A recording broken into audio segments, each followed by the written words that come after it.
Scott Knight here, and Go Sports. Michael Mordocco, Papa Docs, LIU, good friend, alumni here for LIU. Meet the coach, meet the player. Michael, thanks for being a part of us. Scott, I appreciate you having me on. It's obviously an honor, and really pleased to just to get in touch with you and have a bit of a chat here. Love it. First of all, the honor is all mine, right? Head coach at my alma mater. You got my degree, sitting proud right there. So let's dive into it, right? Real quick, talk to us about your background, where you grew up, New York guy, right? Local guy, coaching locally now. A little bit about your youth playing aspect. Maybe some coaches, some guys also you grew up playing with. Paint the picture for you as a kid in New York. Yeah, so as a toddler, I started playing youth soccer for HBC, Huntington Boys Club. I was about 6 or 7 years old, and literally played with HBC until I was a senior in high school. Wow. Never left the club. And then my senior, because I always played a year up, my senior year, I went over to play for Richie Nuttall in Massapequa, which was a great experience. But one of the few that grew up playing with one club their entire life, which is very rare these days. But just a loyal fan of, local soccer club. We're pretty good. My head coach was Dan Kravitsky, who's obviously heavily involved in Sousa. But pretty much was my coach throughout my career and high school. So, but local guy from Dix Hills, so it was very convenient. Obviously, HBC being right there. And then from my youth playing days, played ODP with likes of Jeff Mateo, Carlos Mendez, Megaludis. And the list goes on. Ryan Kitson. I mean, it just keeps going. But that's really where I developed, was in that old ODP model, right? Where all the best players playing from each state, and it was really a luxury to learn from people throughout the state. Because back then it was literally your town playing against Syosset or Comac, and there was Gacci and Hoda, right? And then you kind of brought all these kids together into one organization, and you really were able to develop even further. So it was a great model. But then from there, was recruited through several universities, and I just chose to go to the University of Connecticut at that time. Why'd you make that choice? Ray Allen, buzzer beater against Georgetown. It was really, I loved the college basketball then, and Big East. I remember that. Yeah. Big East battles, right? Allen Iverson and Ray Allen. Like, it was just great. I really kind of put UConn on my map, right? And listen, the whole coaching staff was from Long Island. Ray Reed, Bobby Muse, George Kiefer, who's at NC State. Bobby Muse is at Wake Forest. Right, these are all Long Island guys, and we just had a good connection and good relationship, and they convinced me to go there. And it was the greatest 4 years of my career and experience. We went to 2 Final Fours there, won a national championship. Probably should have went to 3 or 4, in my opinion, but it took a process and huge learning experience for all of us, and but play with some of the most amazing players. That's right. Talk a little bit about those guys. Yeah, a little bit. Brent Raheem, Trinidad national team, played for Newcastle. Darren Lewis, who you probably know. Chris Bondi, 15-year pro in the MLS, #1 draft pick. Max Zeke, and then just all the friends that we've made. Play with Damani, right? Damani Ralph, yeah.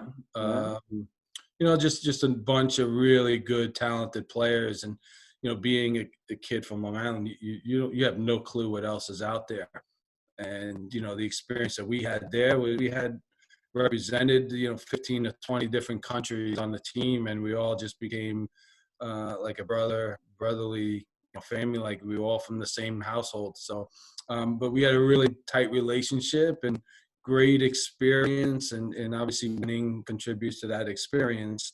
But the dedication and hard work that it took for that team, and listen, some people will argue that we have one of the greatest college teams of all time, and I would fight that obviously till I die. But I really believe that we were really talented. We played a different way. We played with an edge and a little bit of flair and passion, and so on. But that experience was great, and from there I literally got into coaching as a hobby.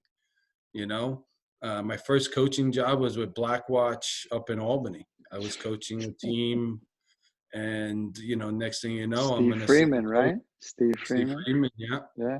I was 21 years old, coaching 17, 18-year-old kids. I didn't know anything.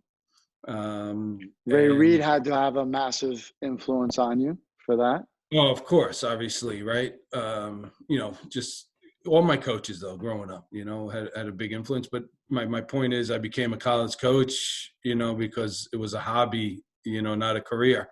And my hobby turned into a career, became an assistant coach at Oneonta State, That's awesome. which was another great experience. And then, going to Stony Brook and, coaching there. For several years on the Caesar, one of my mentors, a great guy, great coach. And then going back to coach at my alma mater, which was a great experience. We went to 3 straight Elite Eights, Coach Kyle Laren, #1 draft pick, led the rookies in goals in the MLS. The year later, Andre Blake, another one, #1 draft pick out of Philly. So got a great experience of coaching some really, really top players there. And, obviously that led to me going up to UMass and creating and help build with Fran O'Leary, who to me is one of the greatest coaches that I've worked with. Just his mentality and his approach to the game and to the players, his personal relationship with players. I mean, it's fantastic. And just positive attitude no matter what was going on. We were able to build a pretty good team there, and with 15 wins, winning the A10 regular season and tournament, and which hasn't been done since Rutgers in 1990 or something like that. So that was a great accomplishment there, and obviously landing back in New York, my wife and I and the family wanted to come back home, and the position opened up at LIU at the Division II level. And, I went for it, and that was it. And now a year later, we're Division I, competing for an NEC championship this past fall, and lost in penalties, and just going to continue it. Just another program, another Division I program on Long Island. It's definitely needed, right? You got your Hofstras, your Stony Brooks, your Fordham, St. John's, and I don't know if I'm missing anyone else, but it's just good to have that type of level and experience for the local kids. So, any unique situations, or how was that moving from Division II to Division I? Yeah, I mean, obviously a transition that the whole university is going through and continue to go through. It's going to take time, but it's been a great experience for our program, not knowing whether the difference in levels and the difference in players, but we were able to take our team, a Division II program, and compete with the best of the teams. We had 9 or 10 wins in our first year. Now, listen, that's going to be hard to maintain, and 10 wins is a very successful season. So we got to continue to get better. But yeah, definitely a big difference. Facilities in the universities that we're competing with now are different than they were at Division II, and some of the depth and the rosters are different. But it's just a great experience for our guys that came here to LIU to compete at a different conference, and now competing in another conference. So I give my guys a lot of credit. They really bought into the transition and worked really hard to put themselves in a good position. I just hope they're hungry enough again to continue that. Yeah, you and I talked often, right, about making that move, some concerns that you had. How was somebody going to maybe get away with some aspects at Division II and maybe not be prepared for Division I? How are the local players, right, the New York players, going to make that? How are some of the international players that you have going to be able to make that jump? And I know you and I spoke regularly that the fitness aspect, the concentration aspect, the mental part of it was a big part for you, right, in getting those guys prepared. Yeah, so my experience, and this is just my opinion, but my experience at the Division II level was that technique trumped athleticism. So if you had a group of guys that can handle the ball and weren't able to run by somebody, you would still be fine, right? Now, Division I athleticism sometimes trumps technique. Can you jump? Can you run? Can you get to a loose ball? And that was our concern. Were we quick enough? Were we athletic enough? Were we strong enough? And we ended up being all of those. So was really pleased with the guys' off-season work that they put in to get themselves in that position. But obviously, in the end, technique really, for us, trumped our athleticism, which was a huge piece for our game. So LIU, being local, right? There's a certain type of person that you're looking for. There's a certain type of player that you're looking for. There's the academic side. What does the student athlete look like for you? What's the best fit for you, right, when you're out there recruiting guys? Yeah, I mean, the hardest thing for me to recruit is work ethic, right? So, the type of players we're looking for are hardworking kids and low maintenance, right? Do well in the classroom, don't get in trouble, right? But want to compete every day and get better every day.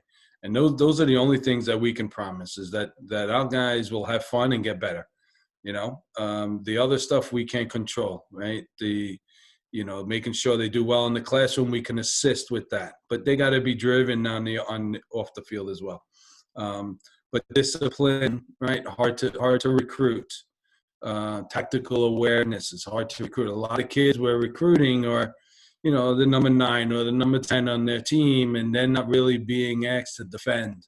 And then when they get to college, all they're doing is defending.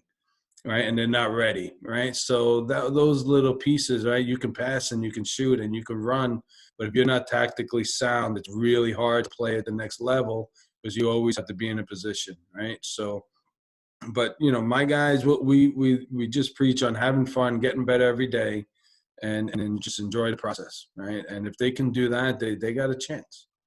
Yeah, I know we spoke about this recruiting class coming for 2020, and that was a big part for you, right? I remember having these conversations about being prepared, right? Being prepared, the tactical aspect, and how to do things in a certain way at certain moments, certain times, right? I think the example you gave, right? Like, who's given a back heel at this moment of the game, like near the touchline, for what reason? So kids being able to be coached in a certain way, be willing to be coached, right, was another big thing I know you and I have spoken being about. able to coach a kid and who wants to listen and get better and doesn't know everything, because they'll be surprised how much they don't know. Right? Even myself today, I've been involved, 20 years, and every day you're surprised at what you don't know, right? So, kids that are coachable, really, really important. Good characters, right? Guys you want to be around. That's Right. so important, right? So you can walk on the pitch and like, oh no, here's that guy. You turn your back. You don't want to be that guy. You want to be the guy where you're going up to the coach, or the coach is going up to you before practice starts or after practice. You know what I mean? So high spirit, high energy, influencing guys, right? Those are the people you want to be around. And it doesn't have to be on a pitch. It's in life and in business, right? You want to be around people that you can get along with and enjoy your time with. So, anyone that comes in with a mood or, tries to steal energy, talk about that, right? You're going to have a bad day. You fail a test, or you thought you were going to get an A in this exam and you get a C and whatever. but your energy, you can't steal other people's energy, right? And we talk about that all the time, that, once you do that, it really can hurt your program. So That's right. high energy, high spirit every day. So I'm alumni LIU Post, right? Was Division II when I went there. Had a great experience, beautiful campus, tremendous amount of improvements that they've made since I left. Some things you want to talk about the schools, some areas Yeah. of study, some of the facilities, some plugs that those people, those parents and kids that are listening now, like they can understand more about the school. Yeah. So, before I get into that, what I've noticed when I first took the job, like I'm a Long Island guy, I didn't stay on Long Island, and always thought, the better players or proper players were always leaving New York. And then it came to find out that New York kids want to stay home. They don't want to go over a bridge. They want to stay on Long Yeah, it's Island. true. Yeah, it's true. So, and I quickly found that out, and, we're going to continue to recruit Long Island guys and local guys. I think it's really important. Now, some kids don't even know that LIU exists and where it is in Brookville, So, my job is to get it out there, to the better players, the players we want, that there's another division program on Long Island and we're ready to compete with everybody. We have good academics, we have decent facilities. They're going to improve them, right? Obviously, they knew the jump from Division II to Division I. There's a lot of facility upgrades that are going to be coming.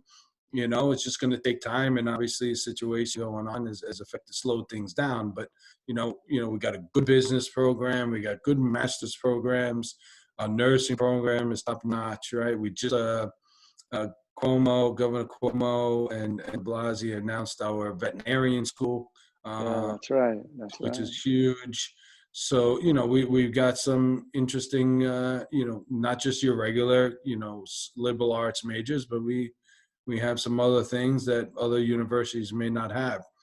Most of our players are in sports management or some type of business school, for the most part, or digital graphic stuff, computer animated stuff. They do that, computer science. But most of our guys are business guys that are looking to get out in the real world and start a career in the business field. So, and they get to do that and play soccer, in New York. Listen, we're On a 30, beautiful less than grass 24 pitch, by the miles. way. We are Beautiful one of the grass few pitch. that, I know, it's been, they've done a good job with it. So, but we're 24 miles from New York City, so it's a great, train ride, 35-minute train ride, so they can experience that atmosphere and one of the greatest cities in the world, if not the greatest. So, they get a little bit of both, right? But yeah, we have a lot to offer, and we look forward to just continue to improve as a university and athletic department and as a soccer program. It's fantastic. So in closing, what would be something you would want to leave those people listening right now, right? Some advice for them. Maybe just doesn't pertain to LIU or to you. It can pertain directly to you and the program and the school. What would you want to leave those listening now with some insight on how they can benefit themselves and how they can better position themselves for a place like LIU and be around a coach like yourself? Yeah, listen, there's for the high school player and the parent of a high school kid, there's literally three things that matter in this whole entire process. And the first one is, are you wanted? Are you being recruited and so on, right? The second thing is, can you get in? Do you have the grades in order to get into the school? And then the final piece is, can you afford it, right? Are you wanted? Can you get in? Can you afford it? Those are the only three things that matter as you're picking a university. And until you have one of those, you have a choice, right? When you get 2, 3, 4, and then you make a decision, and the little man in your head in the end will tell you where best suits you, right? But for the youth kids, right, and parents, that's the only thing that matters during this process. And the academic money will always trump the athletic money for our sport, unfortunately. Right now, the sports is different, but for our sport, the merit aid will get you further than the athletic aid. we're fully funded. Right? We got 30 guys on a roster. We try to spread it out across the team and help out guys in financial need. And so on is not always athletic based, right? We try to support kids that deserve it. So for that aspect, I think for the youth aspect, I think that's really, really important, and hopefully people will listen to that. And just in general, just enjoy everything you do every day, your family, your kids. Time flies, and you never know what's going to happen. So I'm just trying to enjoy what I'm doing right now. Obviously, talking to you and spending time with my family, but just whatever you do it as best as you can. That's the only advice that I can give out there. Love it. I love it. Big fan, right? Alumni. Wishing you guys always the best. I appreciate you taking the time. Lots of love. We enjoy getting out on the field and watching you guys play. So, yeah, really appreciate you, Mike. Thanks for everything. Thanks for taking the time. No, thank you, and hopefully you'll have your event this summer, and we can get out and watch some of your kids at the Engo Sport event. Obviously, it's a big one for us, so let's cross our fingers for that one. That's right. Thank you. I appreciate that. Take care, brother. We'll see you soon. All right.